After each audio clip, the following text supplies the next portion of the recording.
Good morning students, welcome back. Hope you will be fine and healthy. Let's continue chapter people as a resource. Last chapter में हमने क्या पढ़ा, last videos में हमने क्या पढ़ा? I would like to recall once again. You have study about education. These are the two main factors that make the population as an essay, education and health. Here we are discussing about health. Education के बारे में हम complete पढ़ चुके हैं, इसमें study कर चुके हैं. Here we are talking about the health. यानी कि जो सेकंड फैक्टर है which make population an asset, यानी कि जो हमारी पॉपुलेशन को एक एसेट बनाते हैं, that is health. जनरली कहा जाता है health is wealth. Health play an important role to make human as a resource. यदि व्यक्ति स्वस्थ है, आप लोग जानते हैं एक स्वस्थ व्यक्ति होता है, हेल्थ इज वेल्थ. जनरली कहा जाता है कि स्वास्थ्य ही सबसे बड़ा धन होता है. जनरली आप लोग जानते हैं कि हेल्दी पर्सन ही हमारी इकोनॉमी के लिए सबसे ज्यादा बेनिफिशियल रहता है, और कहीं ना कहीं उसके अंदर जो वर्किंग कैपेसिटी होती है, वर्किंग कैपेसिटी भी ज्यादा होती है. Here we are talking about the health facilities in India. That is the most important part that have to be make our population as an asset. That 380 medical colleges, 301 dental colleges. You must have to be remember how many medical colleges. 380 medical colleges.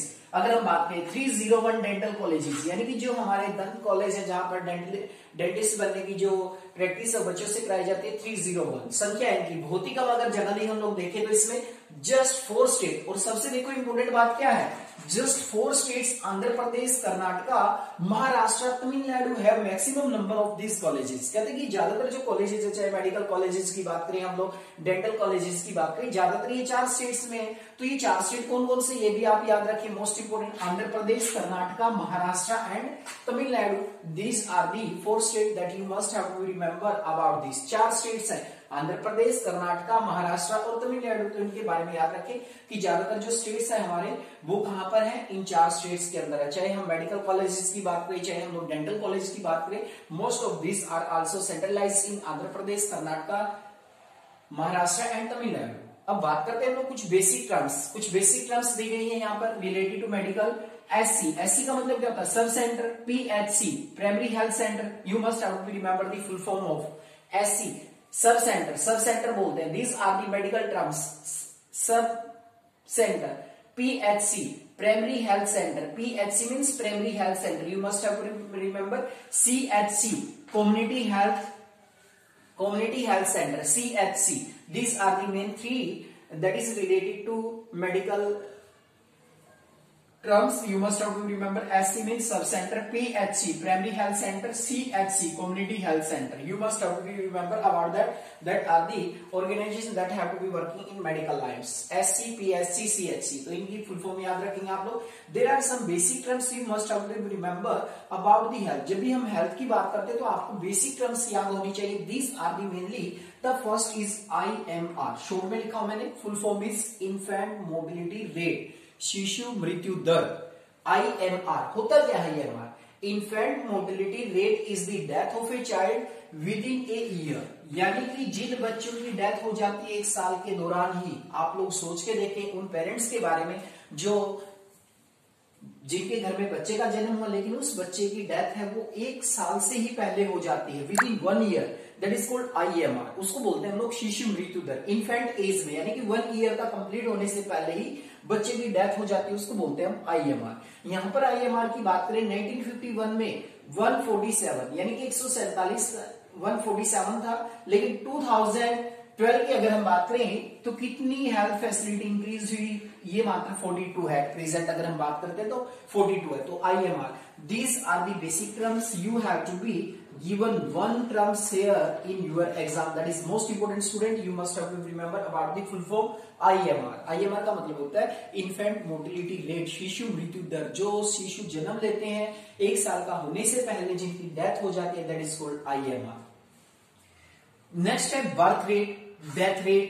Birth rate जन्म दर, number of babies born there for every 1000 during a particular time. यानी कि number of babies born there for every 1000, यानी कि 1000 बच्चे जो जन्म लेते हैं उन पर जीवित रहने वाले बच्चों की जो दर है, जो संख्या है, उसी को कहते हैं हम लोग बर्थ रेट. जन्म दर कहते हैं हम लोग birth rate. And death rate होता है मृत्यु दर. द नंबर ऑफ पीपल पर 1000 who died during a particular year is called death rate, यानी कि 1000 बच्चे जन्म लेते हैं। द नंबर ऑफ पीपल पर 1000, यानी कि 1000 बच्चों पर जो लोग एक तरह से जिनकी डेथ हो जाती है जन्म के बाद, तो वो कहलाती है हमारी death rate. That is the most important terms, birth rate, death rate. Number of baby, यानी कि 1000 बच्चे जन्म लेते हैं, उनमें से जीवित कितने रहते हैं।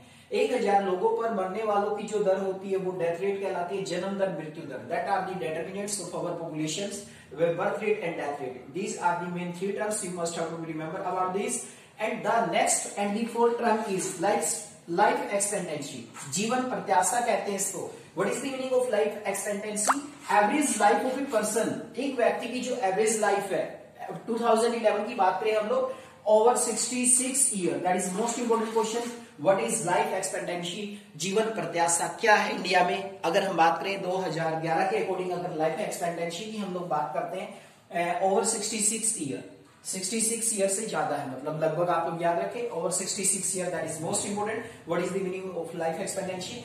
These are the basic terms that have to be related your health, health से related है, और इन टर्म्स में से बेटा क्वेश्चन आते ही आते हैं, इनमें से पूछे जाएगा IMR के बारे में।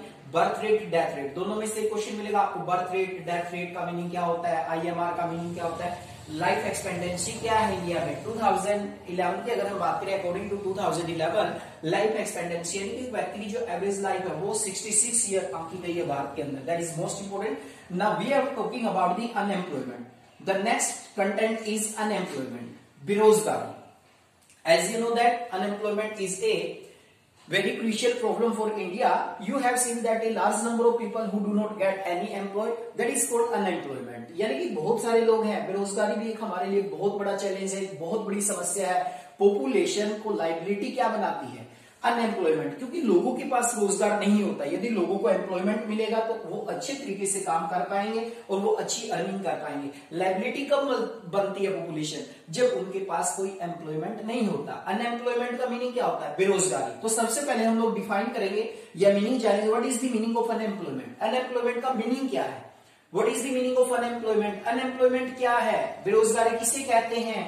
सच condition people are willing to do work, ऐसी कंडीशन जिसमें व्यक्ति काम करने का इच्छुक है एट दी गोइंग वेजेस, यानी कि जो मजदूरी दर होती है उस समय पर, but do not get job. A person who is qualified, who is willing to do work but don't get a job, this type of condition is called unemployment. बेरोजगारी की डेफिनेशन क्या होती है बेटा? सबसे पहले बेरोजगारी का मतलब होता है एक ऐसी कंडीशन, व्यक्ति विलिंग रखता है, भाई मैं काम करना चाहता हूं, जो वेजेस यानी कि जो मजदूरी दर चली हुई है उस समय पर, but don't get a job, यानी कि उसको रोजगार नहीं मिलता। That is called unemployment. उसी को कहते हैं लोग बेरोजगार, यानी कि ऐसा व्यक्ति जिसके पास कोई रोजगार नहीं होता जबकि वो काम करना चाहता है वर्तमान मजदूरी दर पर। ऐसी कंडीशंस को हम लोग बोलते हैं अनएम्प्लॉयमेंट। तो अनएम्प्लॉयमेंट इज आल्सो एक विशेष problem for India.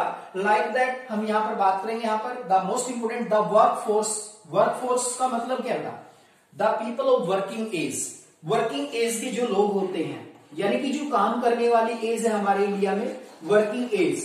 What is the meaning of workforce का मतलब होता है वर्किंग एज पीपल, यानी कि जो काम करने वाले पीपल्स हैं उनके लिए जो एज डिसाइड की गई है इंडिया में। That is most important question. The working workforce, workforce का मीनिंग क्या? Working age people. The workforce people include 15 to 59 year. That is most important बेटा, याद रखें इसको भी, यानी कि 15 साल से लेकर 59 ईयर्स के बीच में जो भी व्यक्ति होते हैं उनको हम वर्कफोर्स पीपल में इंक्लूड करते हैं। That is most important question for NTSC students. एज पूछ लेते हैं भाई, वर्कफोर्स में एज क्या डिसाइड की गई इंडिया में? 15 to 59 ईयर, ठीक है ना, 15 to 59 ईयर। कैटेगरी बनाई गई है हमने, जैसे कैटेगरी बना ली हमने एक पिरामिड की तरह। अगर हम बात करें जनरली यहाँ पर, जैसे पिरामिड की तरह अगर हम बात करें, यहाँ पर हमने कैटेगरी बनाई यहाँ पर बिलो 14 ईयर्स, बिलो 14 ईयर्स, यानी कि 14 साल से कम एज के जो बच्चे होते हैं, ठीक है ना। तो ये भी क्या होते हैं? ये भी डिपेंडेंट होते हैं, ये भी कहीं ना कहीं पेरेंट्स के ऊपर डिपेंड रहते हैं। और आप लोग जानते हैं 14 ईयर से कम बच्चे से हम लोग काम नहीं करा सकते। तो वर्कफोर्स, वर्कफोर्स में कौन सा ग्रुप आता है? हमारा मिडिल ग्रुप आता है वर्कफोर्स में, यानी कि 15 to 59 ईयर्स एज ग्रुप के जो लोग हैं उनको हम लोग वर्कफोर्स में इंक्लूड करते हैं। काम करने वाली जनसंख्या है, that is the most important part, इसी को हम लोग मोस्ट इंपोर्टेंट पार्ट मानते हैं। अब अबव 60 की अगर हम बात करें, अबव 60 व्यक्ति बूढ़ा हो जाता है, काम करने लायक नहीं रहता। तो एक पिरामिड की तरह जो सबसे इंपोर्टेंट काम करने वाली जो वर्कफोर्स है हमारे पास वो 15 to 59 ईयर्स है, यानी कि एक तरह से पिरामिड की तरह हम लोग इनको एक्सप्लेन कर सकते हैं। That is most important question. 15 to 59 years. You must have to remember about the age. Now we are talking about the different type of unemployment. Unemployment we are talking about in rural areas. ग्रामीण क्षेत्र में हम लोग बात करें, there are mainly two types of unemployment, seasonal unemployment and disguised unemployment. अब दोनों की बात करें हम लोग, seasonal unemployment. Seasonal का मतलब होता है mostly बेरोजगारी. As you know that agriculture is also a seasonal activity. Sometimes that people have to work, but there is no completely work. अगर जनरली हम बात करें, गांव के जो लोग होते हैं मोस्टली एग्रीकल्चर बेस है और एग्रीकल्चर एक सीजनल एक्टिविटी मानी जाती है. कुछ समय उनके पास काम होता है, लेकिन कंप्लीटली वो 4 से 5 महीने साल में अगर हम बात करें तो अनएम्प्लॉयड रहते हैं. This type of unemployment is called seasonal employment. When there is also changing season that a large number of people have to be unemployed. This type of unemployment is called seasonal unemployment. Mostly बेरोजगारी, यानी कि मौसम में परिवर्तन होने से. आप जानते हैं कि एग्रीकल्चर में ज्यादातर अगर हम बात करें ग्रोविंग के टाइम पे और जो हार्वेस्टिंग का टाइम होता है उसी समय पे ज्यादा वर्क होता है जनरली लोगों के पास, ठीक है ना. तो कम से कम साल में 3 या 4 महीने एक व्यक्ति बेरोजगार रहता है. तो सीजन में चेंज आने से जो बेरोजगारी आती है that is called seasonal unemployment. Now we are talking about disguised unemployment. That is most important. Agriculture में सबसे ज्यादा जो अनएम्प्लॉयमेंट पाई जाती है that is disguised unemployment. Hindi में इसको बोलते हैं हम लोग छिपी बेरोजगारी. अब डेफिनेशन की बात करें आप लोग, डेफिनेशन का मीनिंग क्या है? डेफिनेशन की अगर हम बात करते हैं डिसगाइज्ड अनएम्प्लॉयमेंट. डिसगाइज्ड अनएम्प्लॉयमेंट का मीनिंग क्या होता है? डिसगाइज्ड अनएम्प्लॉयमेंट को हम छिपी बेरोजगारी कहते हैं, अदृश्य बेरोजगारी कहते हैं. It is also called hidden unemployment. Disguise का दूसरा नाम क्या होता है? हिडन अनएम्प्लॉयमेंट, छिपी बेरोजगारी. Such condition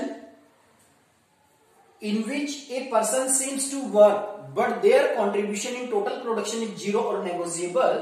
This type of unemployment is called disguised unemployment. यानी कि एक ऐसी कंडीशन या एक ऐसी बेरोजगारी जिसमें व्यक्ति हमें काम करता नजर आएगा but their contribution in total production is zero or negotiable. This type of unemployment is called disguised or hidden unemployment. इस तरह की बेरोजगारी को हम लोग disguised unemployment या hidden unemployment के नाम से जानते हैं. एक व्यक्ति काम करने का इच्छुक है, ठीक है, यहाँ पर काम करता हुआ नजर आएगा. जनरली हम यहाँ पर बात करते हैं, मान लीजिए फैमिली है, उसके पास 5 एकड़ जमीन है और इस 5 एकड़ जमीन पर काम करने वाले 3 व्यक्ति हैं, 3 पर्सन्स है. यहां पर क्या होगा? सिर्फ लेबर का डिवीजन कर रहे हैं वो लोग, जबकि 5 एकड़ जमीन पर काम करने के लिए एक व्यक्ति की आवश्यकता है. यदि हम 2 को रिमूव कर देते हैं टोटल प्रोडक्शन के ऊपर कोई असर नहीं आएगा, टोटल प्रोडक्शन वही होगा, चाहे यहाँ पर 3 व्यक्ति काम करें चाहे यहाँ पर 2 व्यक्ति काम करें. तो एग्रीकल्चर के अंदर जो सबसे बड़ी बेरोजगारी पाई जाती है वो डिसगाइज्ड अनएम्प्लॉयमेंट पाई जाती है. इट मीन्स आज भी हम देखते हैं कि एग्रीकल्चर के अंदर सबसे ज्यादा लोग, देखो ये पॉइंट लिखा हुआ मैंने, agriculture is the most labour absorbing in India. यानी कि एग्रीकल्चर में सबसे ज्यादा लेबर काम करती है इंडिया में, मोर देन 50%. जनरली हम बात करें तो 50% से भी ज्यादा लोग आज एग्रीकल्चर में काम करते हैं. तो सभी की रिक्वायरमेंट नहीं है यहाँ पर, लेकिन लगे हुए लोग सिर्फ लेबर का डिवीजन करने. इस तरह की जो बेरोजगारी है उसी को हम लोग बोलते हैं डिसगाइज्ड अनएम्प्लॉयमेंट, यानी कि अदृश्य बेरोजगारी कहते हैं उसे हम लोग, डिसगाइज्ड अनएम्प्लॉयमेंट. ये थी हमारी ग्रामीण क्षेत्र में पाई जाने वाली बेरोजगारी. यानी कि जो ग्रामीण क्षेत्र में 2 तरह की अनएम्प्लॉयमेंट पाई जाती है, one is seasonal, second is disguise. तो you must have to remember about both of this, seasonal and disguise. Now in urban areas, हम शहरी क्षेत्र की बात करते हैं. There is mainly educated unemployment. Educated as you know that there are many graduate, post graduate और PG. बहुत सारे स्टूडेंट्स होते हैं वो जो अपनी पास आउट हो जाते हैं, अच्छी एजुकेशन ले लेते हैं शहरों के अंदर, लेकिन उनको रोजगार नहीं मिल पाता. This type of unemployment is also called educated unemployment. यानी कि जो शिक्षित बेरोजगारी है ये ज्यादातर अर्बन एरियाज के अंदर पाई जाती है. शिक्षित पढ़े लिखे स्टूडेंट्स हैं, एजुकेटेड है, लेकिन बहुत ज्यादा मात्रा में लोगों को रोजगार नहीं मिल पाता. The last point is agriculture is the most observing labour observing in India. यानी कि सबसे ज्यादा जो लेबर काम करती है इंडिया में वो कौन से सेक्टर में करती है? एग्रीकल्चर में. You must have to remember it is also included in primary activity. That is the complete chapter people as a resource. You know that here education, health, how to play an important role to make people as an asset, not to liability.